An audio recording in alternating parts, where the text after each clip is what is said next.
The primary purpose of Innovative AAC Solutions, the podcast, is to educate and inform. The views expressed during all episodes are solely those of the individuals involved and do not constitute educational or medical advice. They are not necessarily the views of Special School District of St. Louis County. Hey guys, welcome back to Innovative AAC Solutions, the podcast. We are ready for episode 2, Cheryl. Yes, we are. How's it going? It's good. It's been busy, but we are definitely moving lots of equipment, lots of things, lots of people around, and it's been good. Problem solving that we're doing, and strategies that we're putting in place.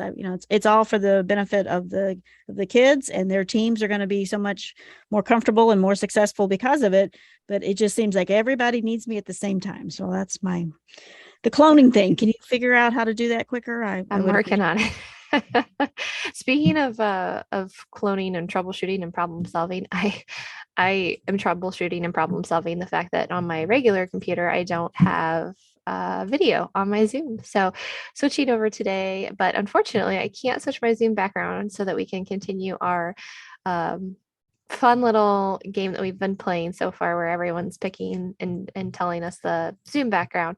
So I thought we would just do a quick little question and give away a free AAC literacy planner that can go along with all your literacy activities for the year. It's very similar to the calendar. It's also put out by PRC Saltillo, but some really great ideas. So you got a good trivia question for us, Cheryl?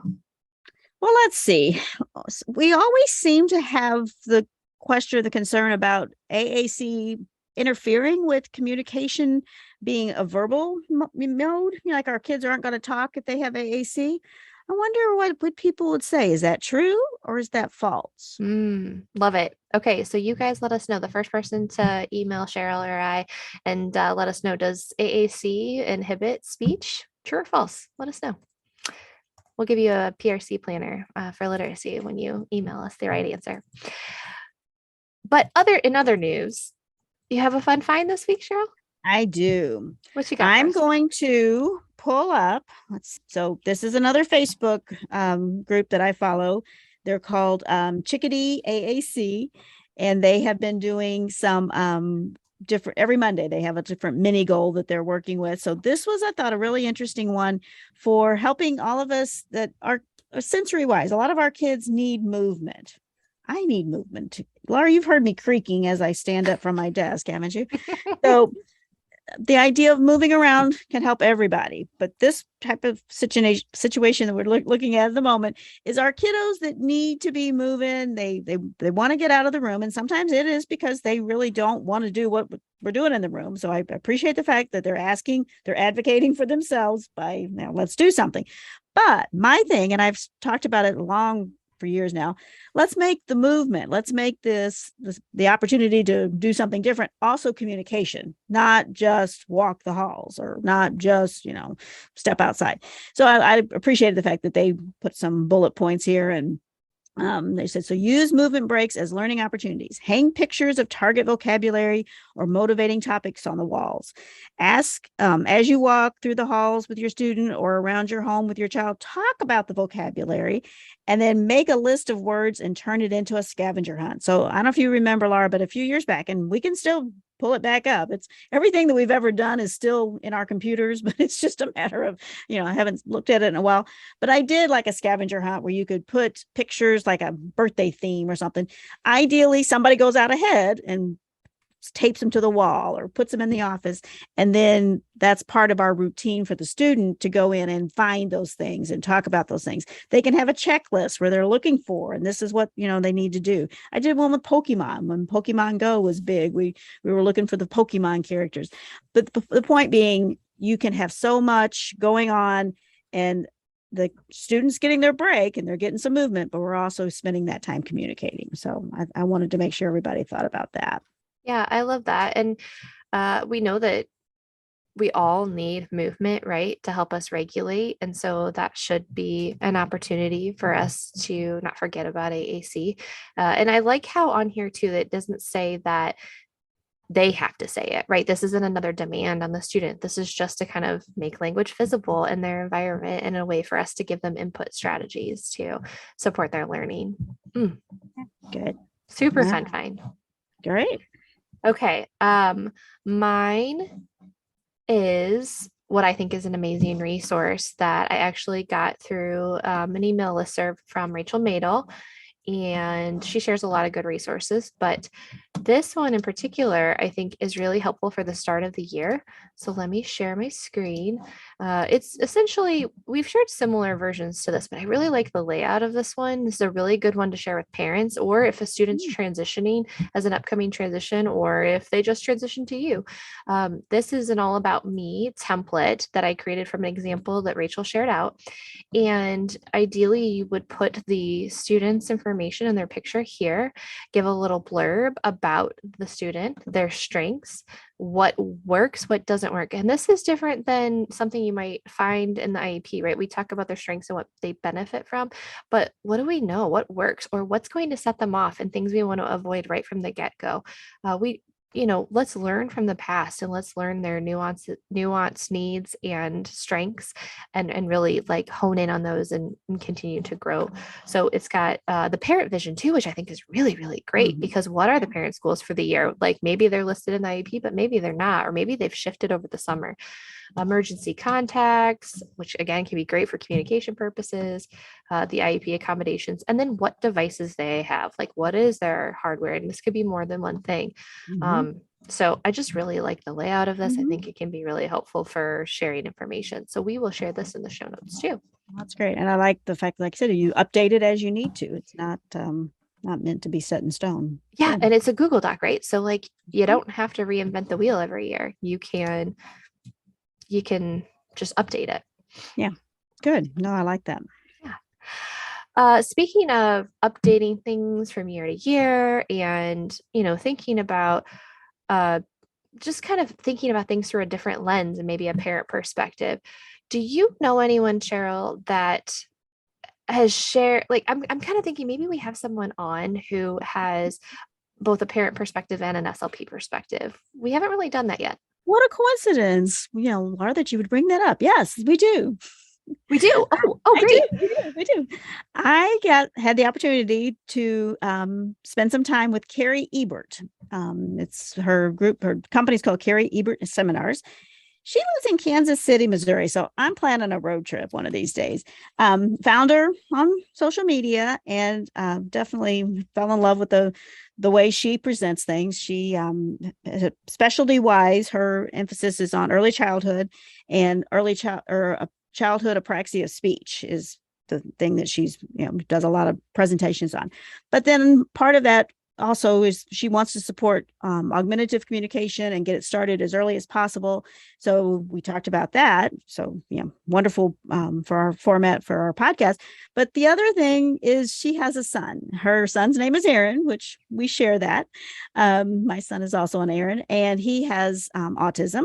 And so she has lived with all aspects of, everything to do with autism. She's lived with it from both perspectives, a parent and an SLP.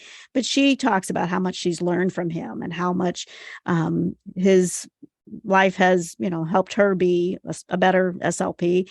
And she's taken that then as something that she's sharing with all of us. So between presentations that she does, she has Facebook page, she has Instagram, she has a podcast, SLP talk show is what she calls it, and I highly recommend it.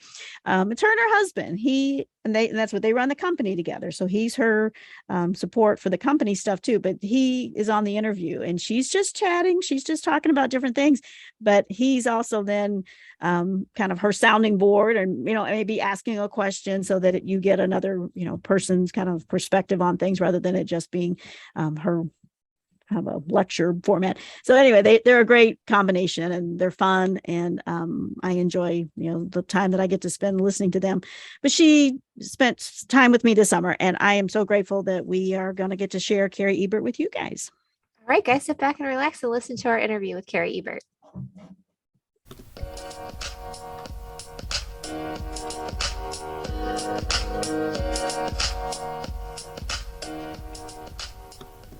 Hi, guys. It's Cheryl Livingston with Innovative AAC Solutions, and I have the pleasure today of speaking to Cari Ebert, who I have been cyber spying on for the last year or so on social media and other podcasts. And I really enjoy listening to her. I love her enthusiasm for the field. And I wanted you guys to have a chance to meet her. So I'm going to ask Cari to just go ahead and let us kind of have a background or fill us in on what's been going on in the last few years with you. And then we'll start talking about her expertise and how she pulls that into AAC. So welcome, Cari.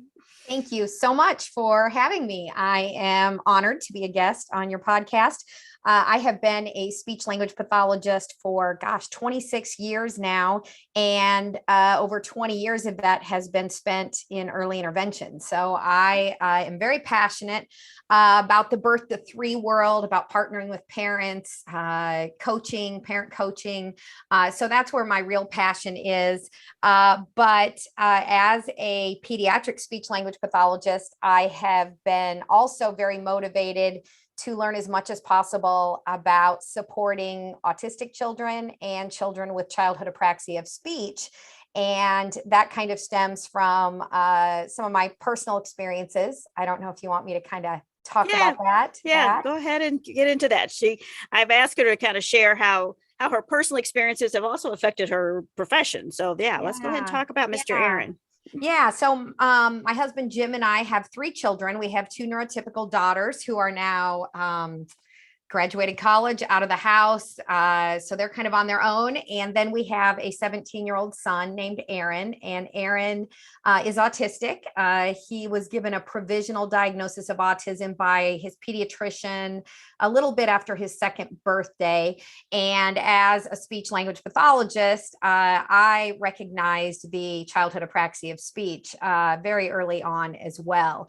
And so his struggles have really become my passion and trying to understand as much as possible. And I will tell you, I've learned a lot in the 17 years of being his mom, and my views have shifted substantially in, just who I am as a professional and how I partner with parents. And so I have a pretty unique perspective. I am now a professional speaker. I travel all around the country and do a lot of, since COVID, do a lot of online trainings as well. And so I always say I have a unique perspective because I am the SLP, right? So I have the professional side with over 2 decades of experience, but I also bring in the parent perspective, which shifts everything about what you were taught in grad school. And so it has been quite a journey. Yeah, no, I relate to the fact that I was 40 when we adopted Aaron. So I felt like I knew it all. Your Aaron, not my Aaron, right? We're sharing it. We're sharing the name, but not the kids. And I, thought I knew it all, and of course thought I was going to teach him how to talk. And then everything just, took off like wildfire. But, his school wasn't his passion. It wasn't his forte. And I say now that I am a much better speech pathologist because of Aaron, and just looking at things through a different lens. It's amazing how you can get kind of stuck in your role and you don't see things. And I have to say, Cari, there was one, like I said, I listen to Cari's podcast and everything. So I'm always, she's in my ear. But one time you said something about IEP. You were there as the mom at the IEP for Aaron, and how they were like, oh, he's doing good. He's doing good. He's good. And you're like, no. How is that going to help him functionally live a productive life? Meeting those little minute goals that sometimes we set up isn't going to necessarily carry over into real life. So I appreciate so much how you will just kind of say, hey, this is what we saw with him, and this is how it affected us, and this is how we could change it. So it's a beautiful thing that you've been able to, like I said, put that in to get all together and to share. I appreciate the fact that you are so open in sharing. Yeah. And what's really interesting is I've been a professional speaker since 2009, and it is now 2022. And I started the speaking kind of world talking only about apraxia. And I never mentioned that I had a son who was autistic. I never talked about autism because for me, emotionally, I guess I just wasn't there. And it's probably just been in the past 5, maybe 6 years where I finally realized, I need to be I guess I was ready to kind of share our story and share our journey. And I always, when I tell people for the first time about our journey, I always explain that when our son was first diagnosed with autism, it was back in 2007 when autism was very much still considered a tragedy, right? Where it was something that we didn't, it had this stigma associated with it. And I thought, how can I be an SLP supporting families and then my own son, because there's this guilt that you carry around as a parent that I probably did something, right? Because there was very much this idea that, well, with enough therapy, you should be fixing this, right? That we should be eliminating that because we were searching for a cure for autism. Autism was considered, almost like a disease, where we were looking for a way to cure it. And so the whole purpose of therapy was to try to make our autistic kids look more neurotypical. And something about that just always sat wrong with me. My son has had, and I'm pretty open about this, my son has had very little direct therapy over the years. Everything we have done has been very much done within the context of naturally occurring routines and interaction. So I'm a big believer in routines-based type intervention, but not a huge fan of intensive therapies. The one thing that I think about, and as I was preparing for this podcast today, it made me really think about a lot, was AAC was not really a big thing when Aaron was first diagnosed because AAC really was considered a last resort. So what you typically did was, as SLPs, we waited till kids were 6, 7, 8 years old. And if speech didn't come by then, we were like, well, I guess we're just going to have to go to AAC. We've given up. We've washed our hands of it. We've washed our hands of speech. So now we're going to go ahead and just, go to AAC. And so while my son didn't start talking, until I'm going to say he was 4, he started getting some single words, by 5, he was starting to put a few words together. And so in my mind, AAC wasn't necessary because look, he's starting to talk. But man, I think back to all the behavior challenges that he had. And I think, wow, if he would have had a way to communicate, more than at the single word level, I bet we would have not had so many struggles. So I always say AAC and understanding his sensory needs. Those were the 2 areas. And I very much, my husband and I, we dove into sensory differences and how to meet his sensory needs. And that was the real, I guess, shift in everything. But I sure wish we would have had AAC at our fingertips back then. Yeah, no. And again, I've even got you beat as being the oldest speech pathologist in the room. I'm on like 36 years now. Wow. But and that's how I was trained. It's a last resort when nothing else works. Then maybe, and of course, 36 years ago, there wasn't much. There wasn't much out there. We do have to admit that living in the digital age as we do today, where everybody has an iPad on their person, right? Where technology is readily available. There are some advantages to living in our media manic world. Okay. So putting a young child in front of a screen all day, every day is not my idea of developmentally appropriate, but having access to technology for speech generating devices, man, I mean, remember how clunky devices used to be? They used to be so expensive and they were heavy and you couldn't really, it was hard to make them robust because they were so complex to, manipulate and to, I don't know. It was just, it was hard today. Yeah. Wow. What a different world we live in. And that's what I've lived through that too. Cause I was a PRC consultant for 10 years in Missouri and Illinois. And the days of the Liberator, the days of the Delta Talkers. Yeah. So yes, it's come here. And just the idea of at your fingertips, like you were saying, we can pull up Google Images to be more specific about what's going on in this moment. We don't, it used to be, we kind of taught, vocabulary. Right. Now we're like, well, here, what are we talking about here? And I can just see, like I said, your little Aaron being like, yeah, that's the one I want.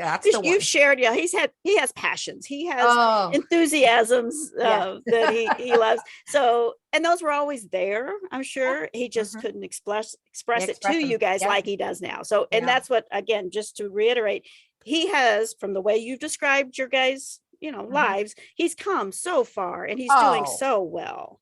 He's going to be a senior this year. And so we're working on, a career, job placement after high school. And he's just so adorable because he will say things like, now, Mom, not every man has to go, or not every boy has to go to college. And I say, he's very concerned because his sisters went to college. I said, you're right. Not every person has to go to college. And he says, but if you don't go to college, you have to get a job. So I'm like, yes, buddy, that's right. So like, he knows it's either or.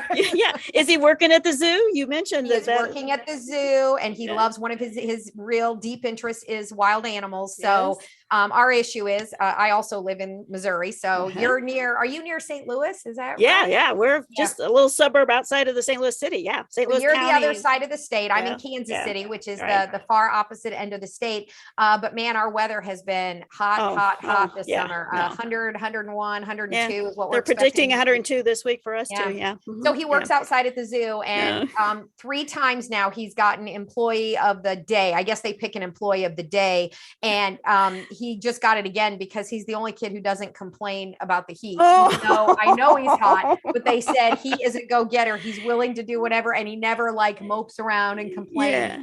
And he's excited to be there. You've talked about how he was waiting, and then when this summer job is done, he's retiring, right? Yes. Oh, it's so cute. When he first said that to us, it was right before he started his 6-week. It's a summer internship with vocational rehab, and he said, so when I retire from the zoo, and I literally, my husband and I, we died laughing. I've never heard of anything so funny in my life.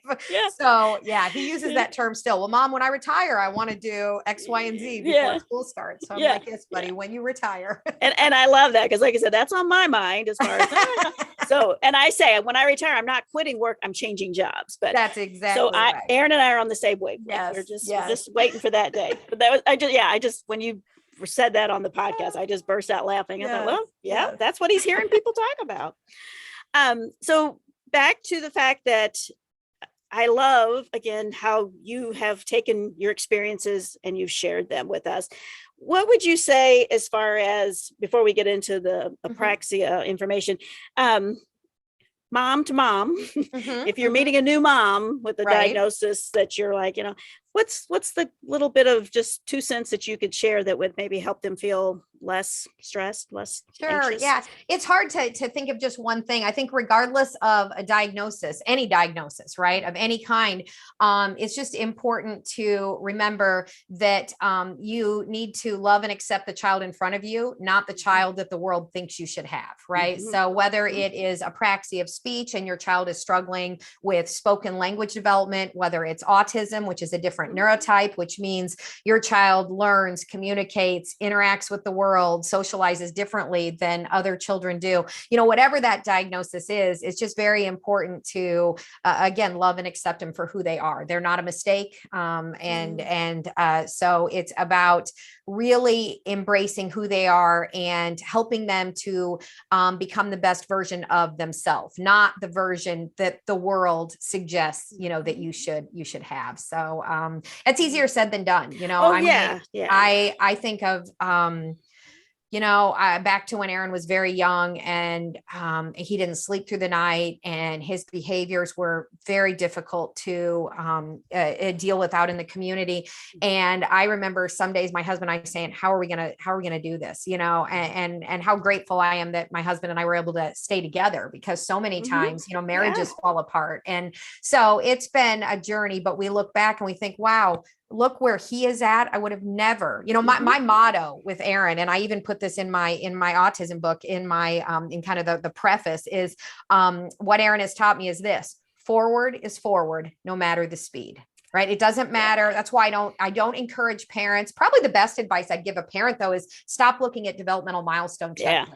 That's the number one thing I want every parent to stop doing is, and SLPs too, is stop worrying about milestones. Once a child has been deemed, eligible for services, meaning they have a disability of some type, we no longer need to compare them to the quote unquote norm, because this child is no longer following that typical developmental path. So to me, those do more harm than good, because everybody wants to go back and teach isolated skills out of context so that we can make little check marks on this developmental milestone list. And And I'm like, here's the news is our neurodivergent children, they acquire milestones in a different order, in a different manner. And so they're going to have what you and I would call professionally, they're going to have scattered skills. And we better just understand and acknowledge that that's how it is.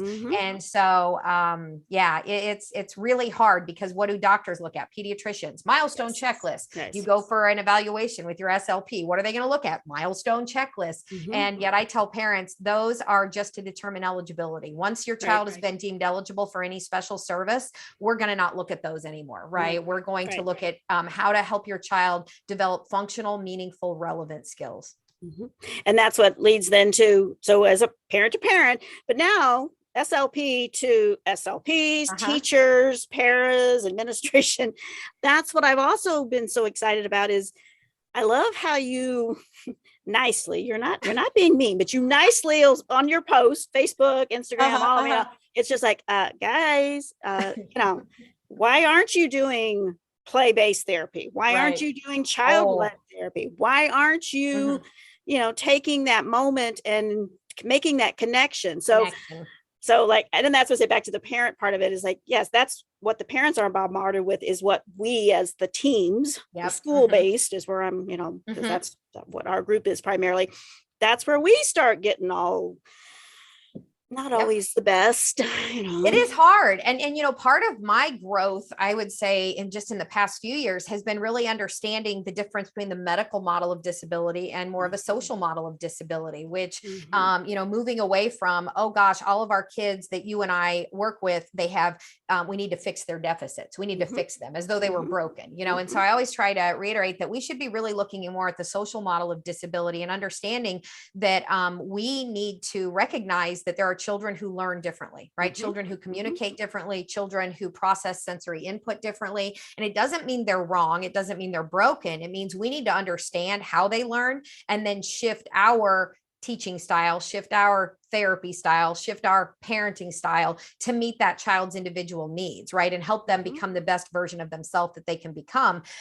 So one of my favorite acronyms is PIE, right? And I talk about this in all my courses, and I probably mentioned it on my own podcast, but that I always am looking to write goals that increase one or more aspects of PIE. And PIE stands for participation, independence, and engagement, right? And everything we do should increase either the child's participation in their activities, increase their independence, and or increase their engagement with other people. And so I look at every goal and say, if it doesn't meet one or more aspects of PIE, then it's not functional. So that's one way I make sure that goals that we're writing are functional, they're relevant, they're meaningful. Being able to label 10 pictures, who cares if he can label 10 pictures? Like my son, a lot of, kids can label till the cows come home, but if they can't use those words in a social situation to communicate with other people, then who cares? So, words are just words if they're not embedded into social context. So I don't teach labeling anymore. I'm sure as a new SLP I did, because I'm pretty sure, we'd use our little puzzle pieces to teach them to label things. But I'm like, labeling can only get you so far in this world.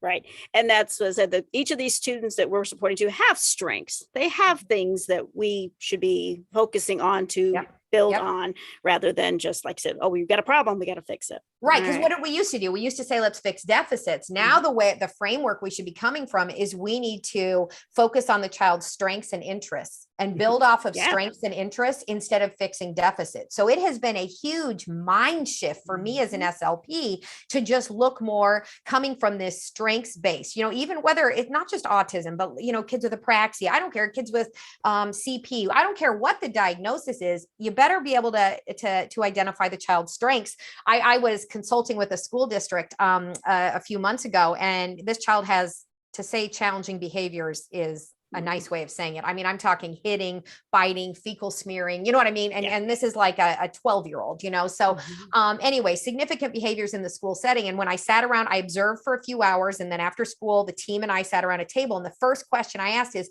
tell me what this student's strengths are. And after everybody rolled their eyes and sighed and crossed their arms, so the body language being spoken, nobody said a word. So I proceeded to give them 3 strengths that I had observed. And again, the eye rolling. So it's really important that we allow ourselves to be objective, right? And to start with, okay, every human being has strengths and every human being has interests. And if you can't get those things right, figure those things out, then there's no way you're going to be able to move forward with supporting that. No, and they're never going to feel connected to you. There's never going to be a reason for them to want to be with you if you're just constantly. That's right. And that's why I always say, focus on connection over instruction. And if you can do that, you will build a relationship, an authentic, meaningful relationship with the child. And once that happens, something beautiful occurs. When the child figures out that interacting with you is a preferred activity, joint attention improves. Oh gosh, yes. Like I don't have to coerce joint attention by dangling a carrot with a little toy or a sticker chart or anything. I don't use any of those behavior modification strategies because I'm all about building authentic connections. Connection over instruction. Like that's one of my one-liners that I say all the time. Yeah. No, and that's again, mind shift is where we are right now. People that have been in the field like you and I have for a while definitely are going.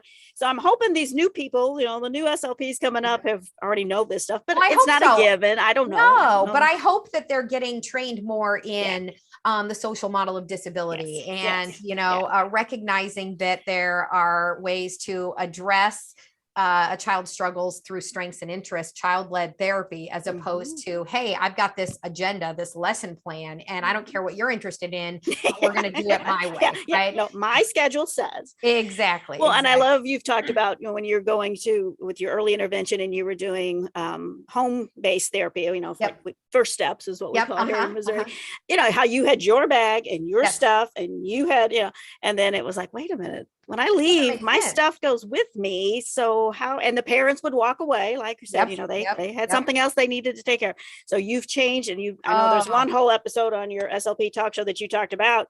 Okay, no, this is different. This is something we need to change. So I think it is, magic wand is what we need. I think the younger, newer clinicians coming out are getting trained in routines-based intervention and how to do home visits. And I think they are getting that. But you and I graduated from grad school in 1995. Nobody was talking about routines-based intervention. Nobody was talking about partnering with parents. It was about us fixing the medical deficit, because we come from all therapies, are derived from the medical model called rehabilitation, right? Well, we don't do rehab. What we do is we provide habilitative therapy. So we're supporting and facilitating the development of the whole child, right? Not fixing a single deficit that occurred because of a stroke or, whatever.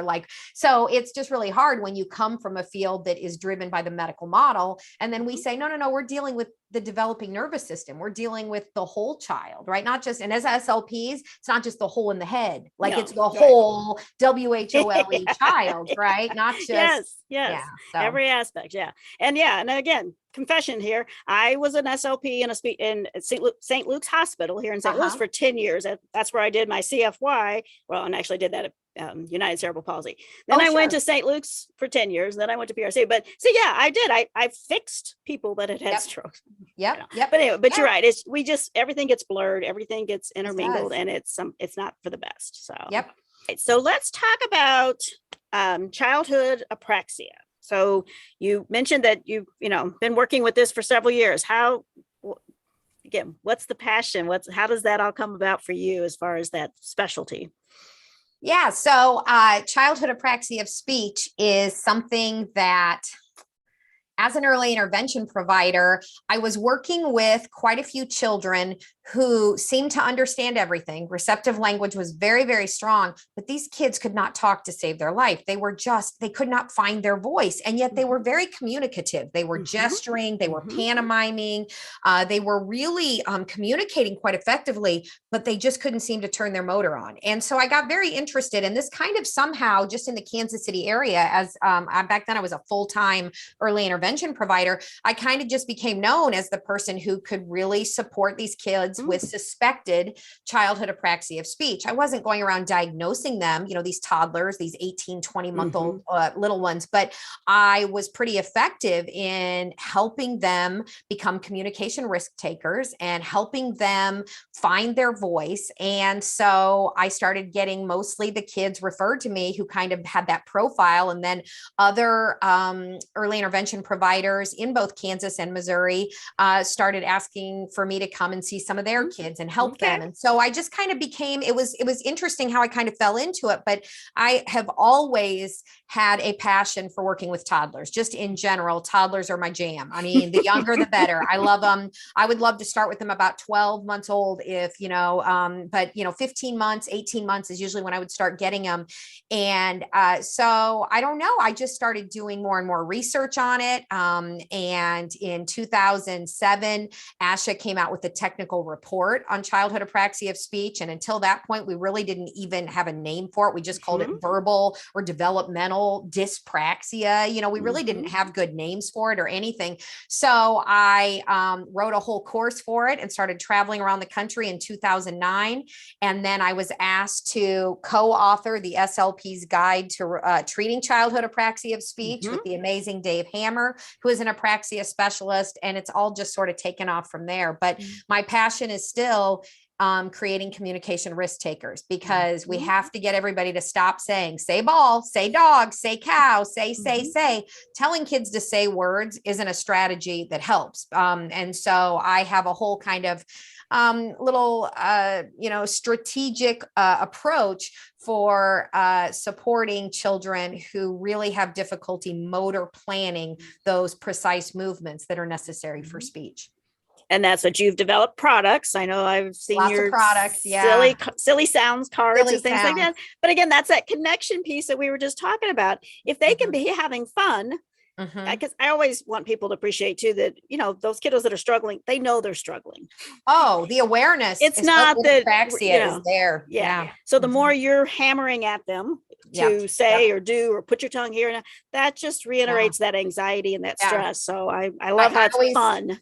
Yes. I always tell people you need to reduce the pressure to speak while simultaneously providing opportunities for the child to speak, but with no pressure to do so. And so that it's like this really weird, like, oh, you want to remove the pressure to speak. I'm like, yes, remove all pressure to speak, but you also better know how to provide opportunities for them to speak, but you're not going to say, right? So I've got, it's multisensory cueing is critical. And I have a whole chapter in our book on multisensory cueing, but it's really about, how can you get multiple repetitions, repetitive speech practice without doing drill work, because I don't believe in drill work of any kind. So it's really been a fun journey as I figured out I was very good at working with these kids directly. But then when someone asked me to teach them how to do it, I was like, ooh, now I have to step back and reflect on, well, what do I do? Because for me, it comes very naturally. You just sit down on the floor and you're on. To remove all pressure and figure out how to provide opportunities for these kids to talk, and helping children find their voice has just been the greatest joy, in my career. And so I absolutely love it. And recently, I would say in the past decade, my emphasis has shifted even more to partnering with parents and helping them successfully be able to support their child's, speech and language as well, development at home. So it's not just me doing it, drill and kill, in the therapy room, but really helping them identify speech targets that are relevant and meaningful for the family, not just the child.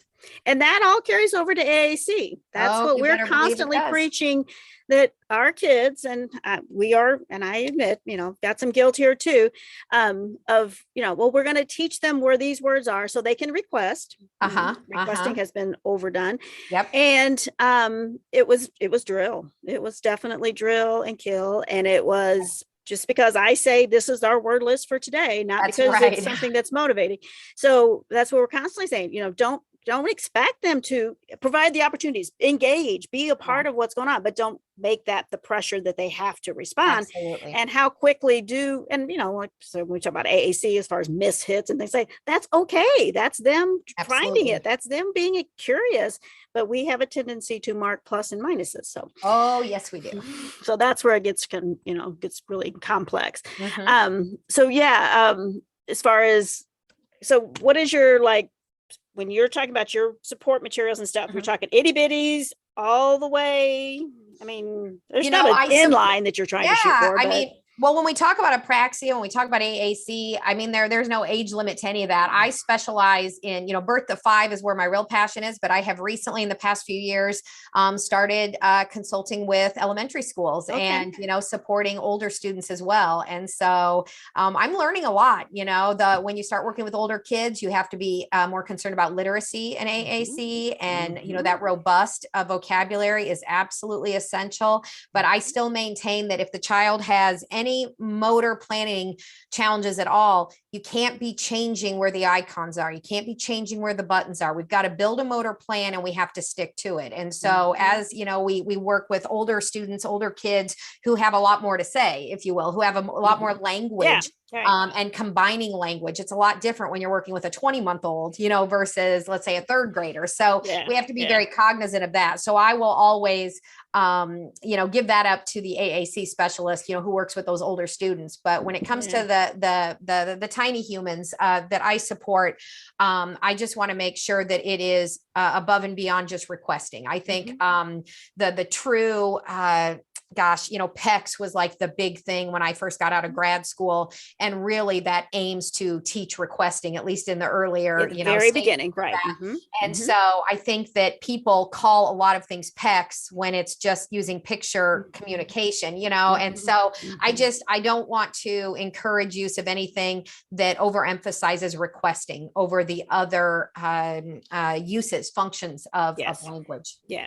And that's so, and I say, as far as all the different things that I like to explore, I love PECS because I love the structure of helping the adults kind of have an idea of what we're doing. But I feel like people have gotten bogged down by that and then they quit. It's not because the kid didn't do it. It was because staff quit and didn't, all the stuff. So I would love to I always say, I'm going to find a modified version of PECS so that people can, but it's not about requesting. It's about commenting on what's going on in the story. It's commenting on what so-and-so is doing. You've got all kinds of ways to use it. It's just a matter of, do you have those pictures available? And sometimes people stop with cookies and crackers. And exactly. Yeah. So again, it's adult issue. Yeah. And so back to those, as far as when you're talking about, AAC, give me your definition of how broad is that. I have a tendency to where people are, AAC means an iPad with an app. Oh, yeah. No. It's everything that you can imagine. There are 2 terms that I prefer to use in lieu of AAC, because first of all, you have to explain to every non-SLP what the heck AAC even means. Sure. I like the term visual communication supports. So that's a nice term that I feel like kind of covers a lot. I also just really like the term multimodal communication, that we're really, and I always start with when I'm explaining to parents that we all use multimodal communication. So I always start with having parents actually come up with the list. I will support them, but I want them to understand, speech, talking, that's going to be their first one. That's how I want my kid to talk. Okay, so you and I talk, but what are the other ways we communicate? Well, we all use facial expressions, right? We all use gestures. At our age, we use writing, which can also transition to like texting, right? And kids are texting these days, sending emails. You think about, we could have a full-blown conversation with emojis. We could have a full-blown, you can express how you feel about something with memes, with GIFs, with just pictures, right? The chat feature on Zoom, you and I have been communicating, if we need to that way. We can actually call someone on the phone, which I think is the least commonly used way to communicate anymore, right? That's archaic now. Yeah, it is archaic, isn't it? But so, some people use sign language. I mean, you think about all the different ways that there are to communicate. If I told you the only way you can communicate is with speech, you would be very limited in your ability to fully express yourself. So I think that part of what we need to do is educate our families and our teaching staff and our administrators that when we say AAC, we don't just mean speech generating device. That is one way, that is one form of alternative and augmentative communication, but we need to think about all the visual communication supports that are available to us, right? All of the multimodal. So when I write goals for AAC of any kind, I always start with, when given unrestricted access to AAC, or when given unrestricted access to multimodal communication, child will blank, right? So I always make sure that that's in there, because they're not going to meet their goals if you absolutely dictate it must be using spoken language, or it must be using a speech generating device. Like, why are we saying that they have to do it that way? We should give children unrestricted access to all forms of communication, and then we can write goals from that. So to me, that's where a lot of education has to happen, though, because we know lay people believe that any kind of speech generating device will limit spoken output, right? Will limit, and we know there's no research to support that of any kind. But when you just say that to parents, they go, well, still he's lazy. He'll get lazy. Right. So then there's this idea that that they'll choose that route. Well, we all choose whatever form of communication is the most convenient in the moment. And you and I are given full unrestricted access to multimodal communication. So we should never deny our children, our students, our clients that access. And I always remind my teams about gestures. I'm not, as far as sign language, but that's, again, you have to understand what that motion is. That's a formal language. But a gesture is something that we do. And I think I'll ask, I said, well, do you think he knows what it means when you beckon? And he's like, well, yeah.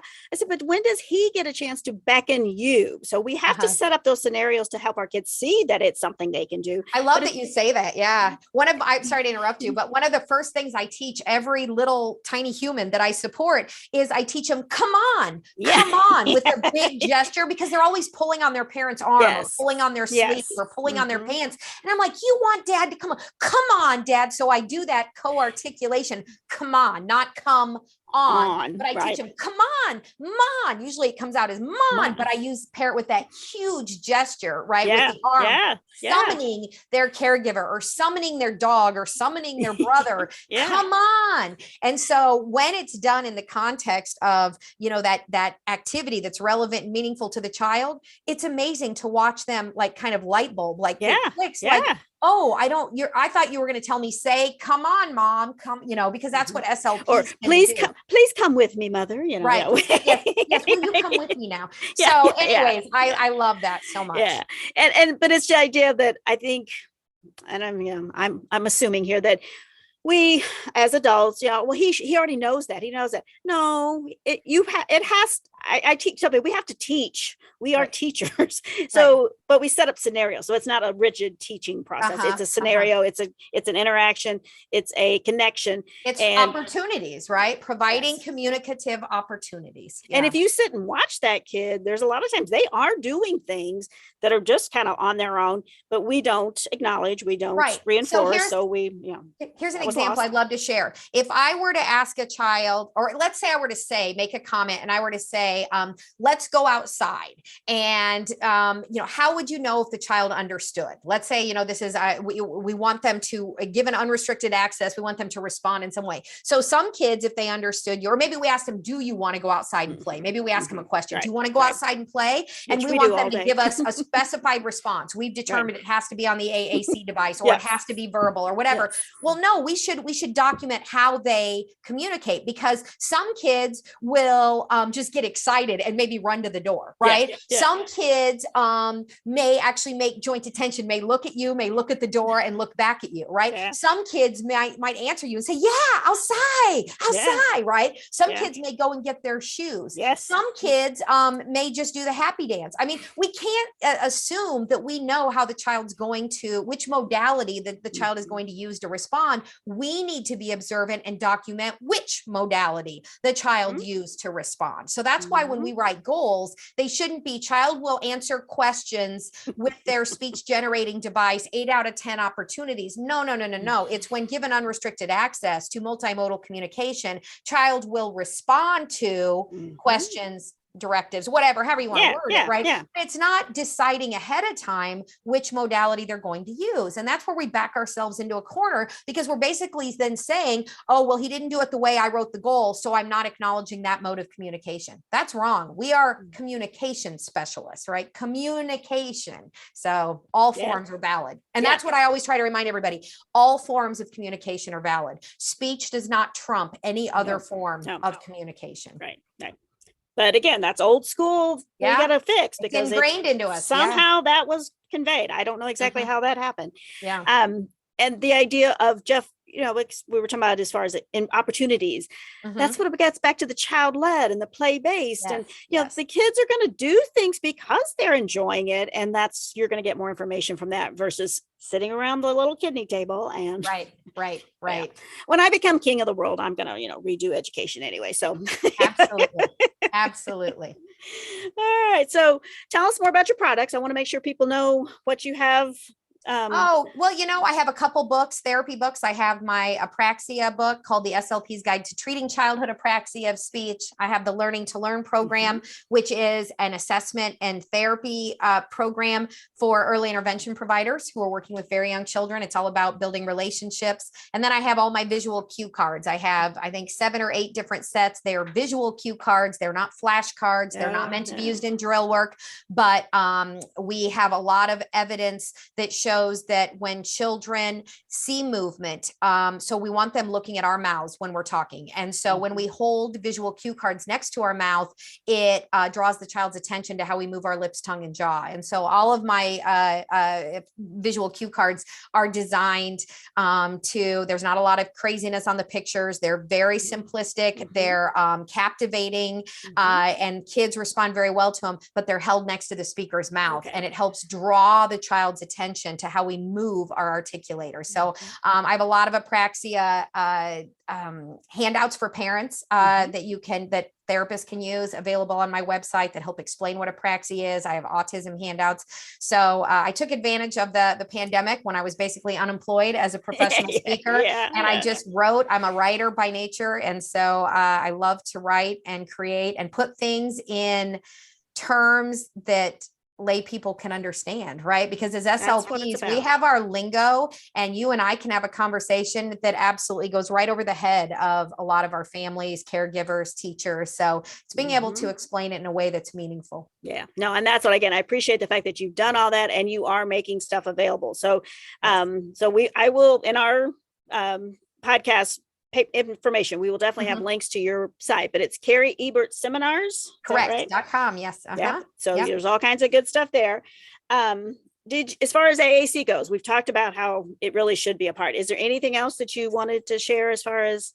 I just want to, because I work with very young children, I just want to share one moment with you that sticks out to me. I had a little guy, his family comes from Mississippi, and they do intensive, 1 week intensive with me. They come to Kansas City 1 week. I go to them 1 week a year. So otherwise we just communicate via Zoom. And so I have this really neat relationship, but I started seeing him when he was 2. And as I watched him, he came to me, the first time I met him, he already had LAMP on his iPad. And so he was using it, and he was really just what I think a lot of people, his parents even said, he just plays with it. He just plays with it. And so as I observed him, it was really fascinating, because I said, when something we call babbling, right? They babble. And I think it's important to recognize that when kids are given a new a speech generating device, they babble with it, right? So they just push buttons over and over, kind of like reduplicated babbling. And he was very interested in hearing the sounds over and over. And so I think it's just important to understand that kids are going to babble when given a voice, right? When given a voice of any kind. And it was really helpful for me to kind of see that in action. I had heard people talk about that, and it was really neat to kind of see that happening. And now I saw him a few months ago, and he's got quite a bit of speech. And his mom said he doesn't even carry his she said, I always have his AAC device wherever we go in her purse, but she said he doesn't need it as much as he used to. He used to not let it out of his hand. He had it all the time. And I guess my last point I would just mention to your listeners, and I'm sure this is something that, you guys cover frequently in this podcast, but it's so important that we're not pressuring kids and prompting kids to use the device in the beginning. It's important that we're modeling its use, right? That we're modeling that when we have the device, that I might say it's hot outside, right? And not asking the child, tell me what the weather's like, right? That puts them on the spot. And so it's really important that we're helping parents and teachers and paraprofessionals kind of learn how to model, just like we model language, right? We model spoken language. We should model language on the AAC device. And I listened to an ASHA, it was an AAC course just the other day, and they had a great idea. They said, what if we had a partner device in every classroom where the partner device could be used by the teacher, by another student, by a peer, so that that person communicates in the same modality as the AAC user. And isn't that just, I just was like blown away. I was like, a partner device. How fascinating is that? So we wouldn't have to take the child's device, so we could use it and model on it. So anyways, I continue to learn. I in no way consider myself an AAC specialist, but I will tell you, AAC should never be a last resort. It should be the first goal for every child who is struggling with spoken language, right? It's the first goal. It's not the third or the fifth or the 40th goal that we work on. It's number one. In fact, I don't address speech production until we have AAC in place. Oh, okay. Good. Most of my kiddos. Yeah. Yeah. No, and I as far as just other ways that we refer to things, it's another tool in their toolbox so that they can, and like you were saying, they can decide I need it now or nah, I'm good. But it's just that I always think, and I've had kiddos in the past over the many years that I've been doing AAC where they didn't need it anymore. And I'd always like, you think the AAC had anything to do with that? But it's that how they take words and they find them and then they're excited about them and then they try to say them. And you know what it does is it builds their confidence. And I promise you that confidence builds competence. That's one of my live by mantras is you've got to have children have moments of success because that builds their self-esteem and their confidence. And so we're always looking for moments of success so we can build that confidence. Man, then the competence comes. And I don't think we sometimes as adults appreciate how soon that feeling starts for our kids. And if you look back, you do see it, all of our kids, when they do, all the clapping and stuff they do for themselves, it's like, they do feel good. That's something that they're proud of. That's right. Oh, Cari, I appreciate this so much. We definitely have lots of information that you've shared. So we mentioned your website, Cari Ebert Seminars. Also, I referred to your podcast that I enjoy listening to. I think I'm one behind. I love listening to like when I'm doing something. So I'm saying I need to get it back out and do some more yard work because you and Jim will be in my ears. Yes.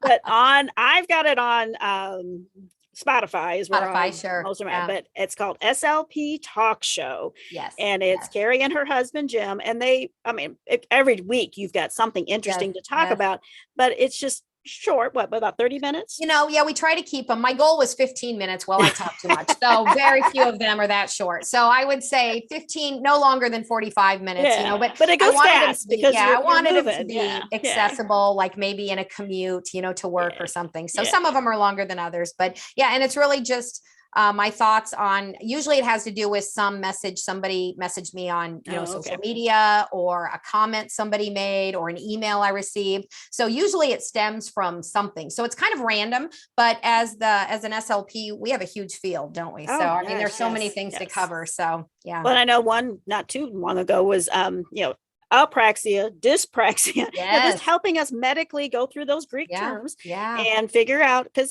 they do get blurred, and some of us work in settings where we do that all day and others of us don't. Right. So I don't think we should ever assume people have that understanding. So nope. If you follow me on social media, Instagram and Facebook, Cari Ebert Seminars, I do.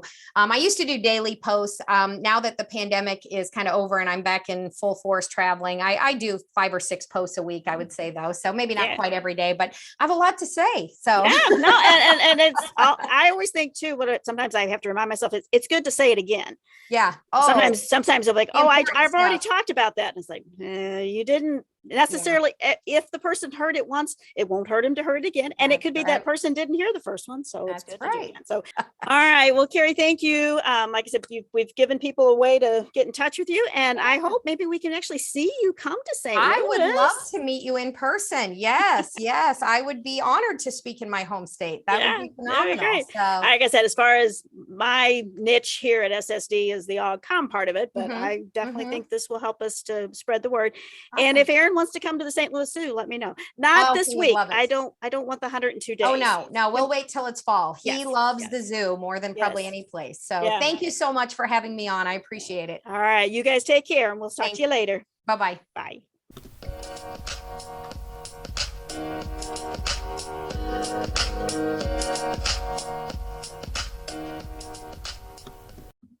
Hey guys, Laura here. And today's innovative activity, I am so jazzed about. It's one I didn't know we had, and I think it's got some really great opportunities for language. It is called the Hide and Seek Learning Treehouse. And you can see I didn't put my virtual screen up today because most of this tree is green. And it is super cool. I just think there's so many language possibilities here. It comes with 5 apples. So you've got 5 apples. You've got a little bucket to catch the apples, and then you've got compartments in this treehouse. You can see there are 5 compartments, 1, 2, 3, 4, 5. They're all labeled. They're all different colors. So there's some concept opportunities there, right? But what I like that's a little bit different about this treehouse is that we can make this a guessing game. We can put at a time, we can put the apples in the tree, and then we can have our students guess, or kids guess where it might be, right? So we could guess by shape, we could guess by color, we could guess by number, and we could formulate that in a question, or we could direct someone like open number 2 or open 2 or open orange. I want to do it. Where is it? So is it, we could work on subject verb inversion if we're at that level. Like, is it in 3? No. Oh, we could also comment. We could comment. It's a bear, a baby bear, not an apple. You'll also see, if you look really closely, the apples actually have numbers and shapes on them as well that are all different. So we've got, oh, the yellow one's hard to see.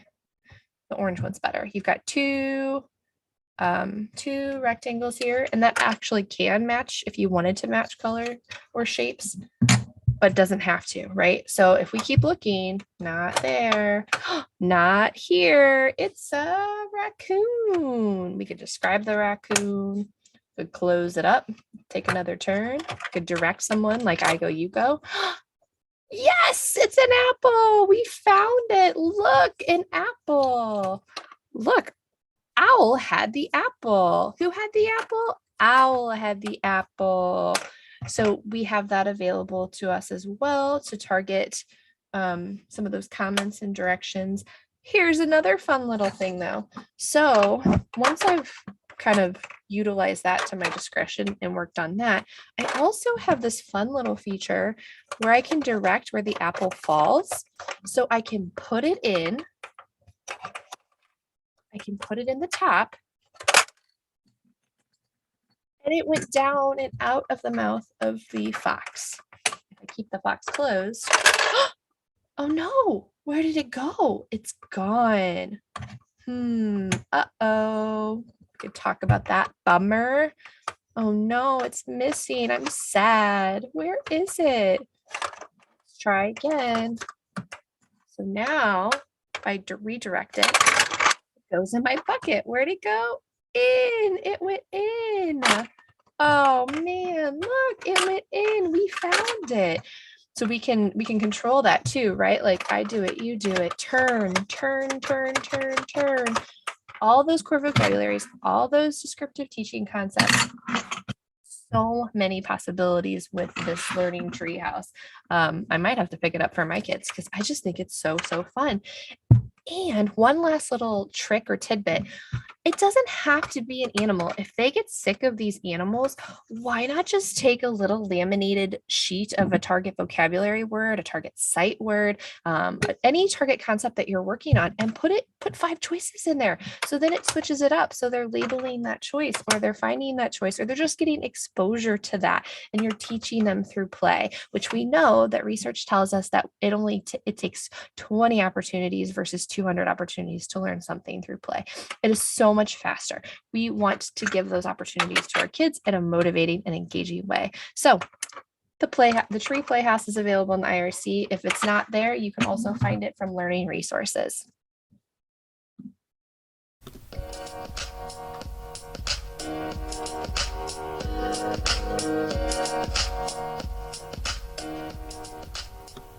Hi guys, it's Cheryl. I wanted to share some resources with you.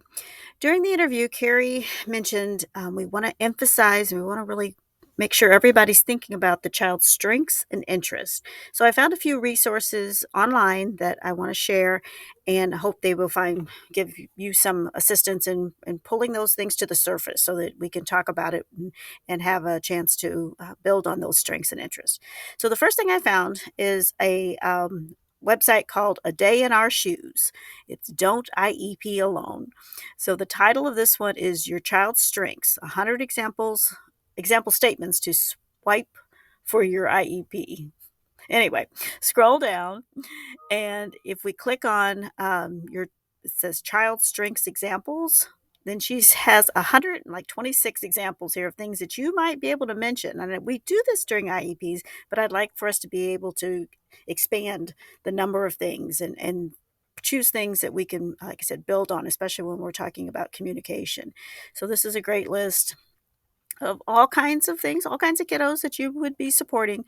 But I think it would be helpful for you to look at this and to think about how you could apply things like enjoy sticking to a routine. Well, number 25. Well, yeah, so let's build on that. Let's make communication a part of that routine. Interacts appropriately, communicates appropriately, can listen intently. Those are things that we want to make sure we're thinking about. Another thing that she was talking about was, well, how do we know what their interests are? So I'm going to go to a site called Puckett Institute. It's Morganton, North Carolina, Center for Everyday Child Learning Language. And they talk about the mediated instructional practices. So if we have the child's interests, we have communication and language skills, language-rich everyday activities, and increased language learning opportunities, how all that comes together. So what they have, when I scroll down, I'm going to go ahead and go to my link here, a checklist and guidelines for identifying young children's interests. Now, the fact that they're talking about young children, I don't want that to cause you to have any concern because you're working with older kids, because I think when we think about our students, a lot of times where they're at with their communication and their language development, we are thinking at the beginning levels. So just because it says young children, you can modify these for your older kids as well. So again, I'm scrolling down. And this is something you might give a parent, and so they would give you feedback. But I like the checklist. I like the fact that it's giving us some things to think about. Maybe we just hadn't even, if I ask you, what does he like? You may only give me 3 things. But if I say, well, does he like this? Does he like this? That would be maybe a way to expand. So again, some of them are, little kind of what we consider young children, but also there's things that our older kids, especially listening to TV phrases and jingles, maybe that's something that our kiddos turn to for either something to soothe or something to engage you. They know that you're going to smile or you're going to respond back. So this is a nice list.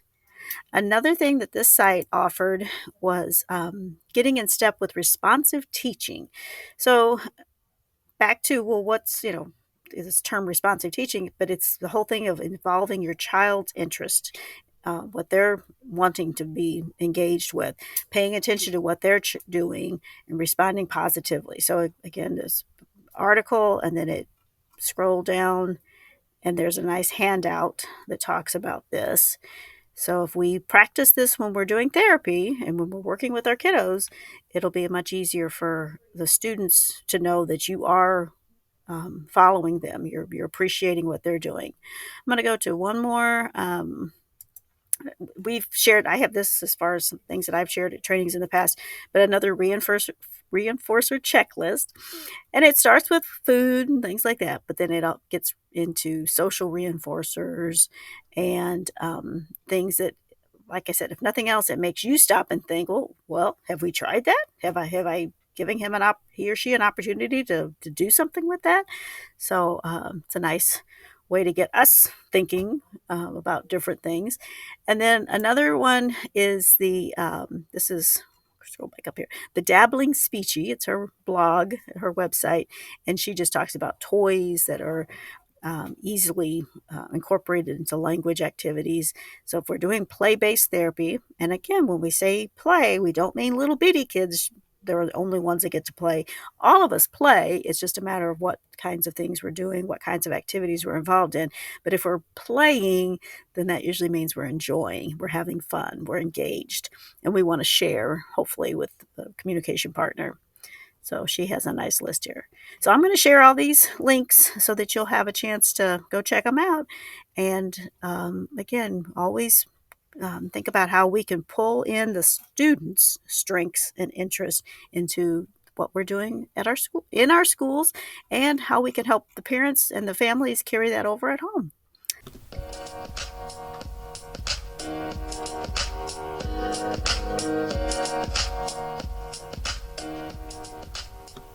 Cheryl, that was so great. I love listening to Cari and you. Yeah. No, she's, like I said, I find her to be a kindred spirit. Yeah. And us Midwest SLPs got to stick together. So it's nice too. Like you can learn from Cari, but you can also learn from Erin. So I would definitely, if you guys don't follow her on social media, they both share. And I genuinely love learning about animals from Erin. Yeah. It never fails whenever he shares out something about animals. I learned something. I can't think of the last thing that he shared. Yeah. But no, you're right. He has his own segment of her social media. Yeah. No, it's good. Yeah. And just like all these considerations about thinking about AAC can be looked at through different lenses, and we need to start it early.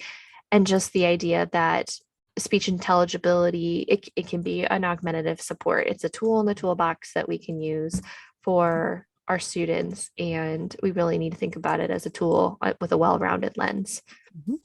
Yeah. Love it. Okay.